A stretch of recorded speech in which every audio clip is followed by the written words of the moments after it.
మహబూబ్ నగర్ జిల్లా బాలానగర్ మండలంలో school bus బోల్తా పడింది. దానికి సంబంధించిన బ్రేకింగ్ చూస్తున్నాం. హైదరాబాద్ జల విహార్కు విద్యార్థులతో వెళ్తుండగా ఈ ప్రమాదం చోటు చేసుకుంది. పలువురు విద్యార్థులకు గాయాలు కావడంతో హాస్పిటల్కు తరలించారు. ప్రమాద సమయంలో బస్సులో 60 మంది విద్యార్థులు ఉన్నట్లు తెలుస్తోంది. బస్సు బోల్తా పడటంతో భారీగా ట్రాఫిక్ జామ్ అయింది.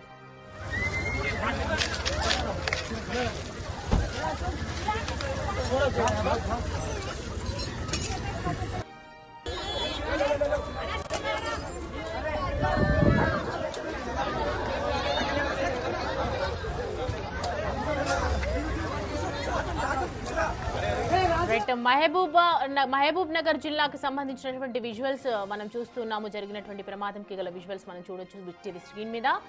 ఇంతకు ముందే మనం ఒక స్కూల్ బస్సు గురించి డిస్కస్ చేసాము. స్కూల్ బస్సు తప్పిదం వల్ల 2 ప్రాణాపాయం నుంచి బయటపడినటువంటి సిచ్యువేషన్స్ కనిపించాయి.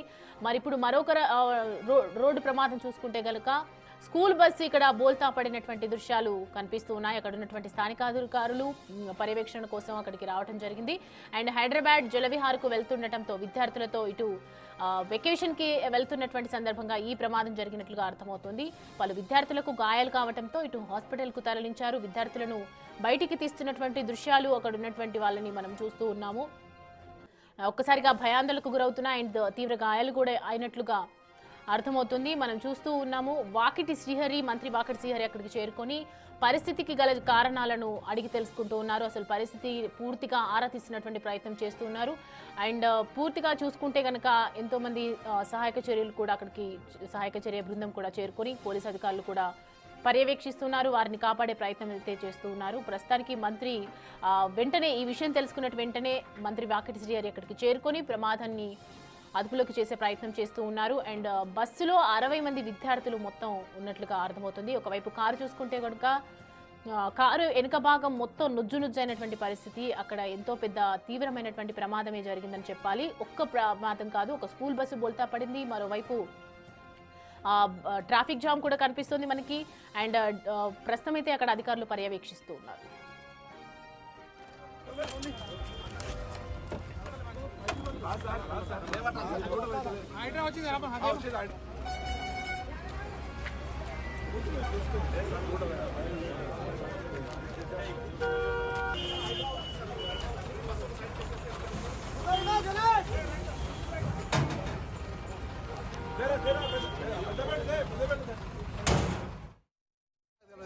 ముందర కూర్చోడానికి నాకు అర్థం కాలే. అప్పటికి చూస్తే కారు దించి తాకింది, బస్సు బోల్ రావాలి. అప్పటికి పిల్లలు లబో దిబో ముత్తుకుంటుంటే పైకి వెళ్ళి తీసారు. ఇట్లా కాదు బస్సులో ఎవరికి ఏం కాలేదు. అందరు ఏడుస్తుంటే పైకి వెళ్ళి తీసి దింపమంటే దింపారు కిటికీలకి వెళ్ళి. ఏం దక్కింది నాకు తెలియదు. ఇక ముందర కూర్చోడానికి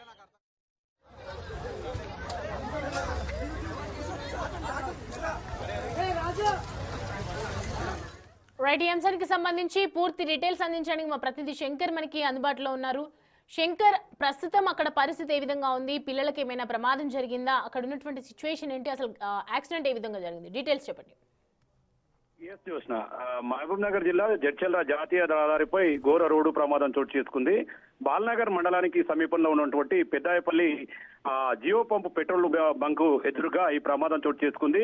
నారాయణపేట జిల్లా మణికంఠ జూనియర్ కాలేజ్ కు సంబంధించినటువంటి విద్యార్థులు రిషి స్కూల్ బస్ ను కిరాయిగా అద్దెగా తీసుకుని అక్కడ నుంచి జలవిహార్ కు బయలుదేరారు. ఉదయం నారాయణపేట మరికల్ నుంచి బయలుదేరినటువంటి 43 మందితో కాల్సినటువంటి విద్యార్థులంతా కూడా ఆ బస్సులో ప్రయాణిస్తూ ఉన్నారు. ఈ క్రమంలోనే పెద్దాయపల్లి దగ్గర ఒక్కసారిగా ఎదురుగా వచ్చినటువంటి కారును తప్పించబోయి ఒక్కసారిగా కారును ఢీకొట్టడంతో పాటు ఈ యొక్క స్కూల్ బస్సు ఒక్కసారిగా పల్టీలు కొడుతూ ముందుకు వెళ్లిపోయి పడింది.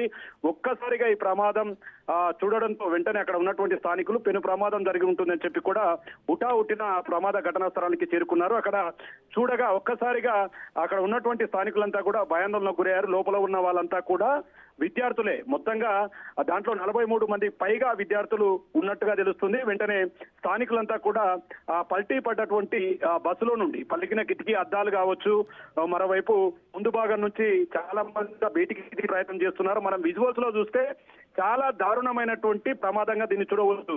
అంటే అక్కడ ఎవరికి ఎలాంటి ప్రమాదం జరగకపోయినా చిన్న తప్పిదం జరిగి ఉంటే ఖచ్చితంగా ఇది ఒక పెను ప్రమాదంగా మారి ఉండేదని కూడా స్థానికులు చెప్తున్నారు. మరోవైపు ఈ ఘటనా స్థలానికి స్థానిక నారాయణపేట జిల్లాకు సంబంధించి మక్తల్ నియోజకవర్గ ఎమ్మెల్యేగా ఉన్నటువంటి ప్రస్తుత మంత్రి వాకిటి శ్రీహరి కూడా ఉటావుటిన ప్రమాద ఘటనా స్థలానికి చేరుకున్నాడు. అక్కడ ప్రమాద ఘటనకు సంబంధించినటువంటి పూర్తి విషయాలపైన కూడా ఆయన ఆరా తీస్తున్నాడు. ఘటన జరిగిన వెంబడే పూర్తిగా ఆ రోడ్ అంతా కూడా ట్రాఫిక్ జామ్ అయిపోయింది. ఓవరాల్ గా అదంతా కూడా NH-44 బెంగళూరు హైదరాబాద్ జాతీయ రహదారి నిత్యం వేలాదిగా వాహనాలు రాకపోకలు కొనసాగిస్తుంటాయి. ఇదే క్రమంలో ఒక్కసారిగా ఈ ప్రమాదంతో ట్రాఫిక్ జామ్ కావడంతో పోలీసులు ఉటావుటిన అక్కడికి చేరుకున్నారు. మొత్తంగా గాయపడ్డ వారిని షాద్నగర్ ప్రభుత్వ ఆసుపత్రికి తరలించినటువంటి సిచ్యువేషన్ అయితే అక్కడ కనపడుతుంది. మొత్తంగా చాలా అంటే దాంట్లో ఉన్నటువంటి 43 మంది విద్యార్థుల్లో ఎవరికి ప్రాణాపాయం లేకపోయినప్పటికీ కొంతమందికి తీవ్ర గాయాలైనట్టుగా తెలుస్తుంది. వారికి సంబంధించి మెరుగైన వైద్యం అందించాలని కూడా ఇప్పటికే మంత్రి వాకిటి శ్రీహరి పేర్కొన్నటువంటి సిచ్యువేషన్ అయితే అక్కడ కనపడుతుంది. ఏదేమైనప్పటికీ పెద్దాయపల్లి దగ్గర జరిగినటువంటి ఒక్కసారిగా ఉమ్మడి జిల్లా అంతా కూడా ఉలిక్కి పడిందని చెప్పవచ్చు. ఎందుకంటే గతంలో చేవెళ్ల రోడ్డు ప్రమాదంలో చాలా మంది చనిపోయారు. చాలా చోట్ల రోడ్డు ప్రమాదాలు, ట్రావెల్ బస్సులు నిప్పంటుకుని చాలా మంది కుటుంబాలు కూడా రోడ్డున పడ్డాయి. ఇదే క్రమంలో ఈ బస్సు జరిగినటువంటి రోడ్డు ప్రమాదం ఒక్కసారిగా అందరినీ విస్మయానికి గురి చేసిందని చెప్పాలి. ఎందుకంటే బోల్తా పడ్డ వెంబడి డీజిల్ ట్యాంకో లేదా షాక్ సర్క్యూట్ వలన పూర్తి స్థాయిలో మంటలు చెలరేగి ఉంటే గనక పెద్ద ఎత్తున ప్రమాదం జరిగేది. దాంట్లో ఉన్నాళ్ళు అగ్ని ప్రమాదానికి గురి అయ్యే వాళ్ళని కూడా పూర్తి స్థాయిలో అక్కడ చెప్తున్నారు. ప్రజెంట్ అయితే క్రేన్ సాయంతో సహాయక బృందం అక్కడికి చేరుకోవడంతో పాటు ట్రాఫిక్ ను క్లియర్ చేస్తున్నారు. దాంట్లో ఉన్నటువంటి విద్యార్థుల ఆరోగ్య పరిస్థితిపై ఎప్పటికప్పుడు ఆరా తీస్తూ వారిని ఆసుపత్రికి తరలించి మెరుగైన చికిత్స అందిస్తున్నటువంటి సిచ్యువేషన్ అయితే అక్కడ కనపడుతుంది. అయితే మొదటగా ఇది శంషాబాద్ లో జరిగిందనుకున్నారు, కానీ పూర్తిగా ఇది మహబూబ్నగర్ జిల్లా కిందికి వస్తుంది. పెద్దాయపల్లి రూట్ దగ్గర ఈ ప్రమాదం చోటు చేసుకోవడంతో ఒకసారిగా అధికారులు అలర్ట్ కావడంతో పాటు మిగతా విద్యార్థులను వేరే వాహనంలో తమ సొంత ప్రాంతానికి తరలించే ఏర్పాట్లు అయితే చేస్తున్నటువంటి పరిస్థితి కనిపిస్తుంది. Jyotsna. Right Shankar, thanks for the updates.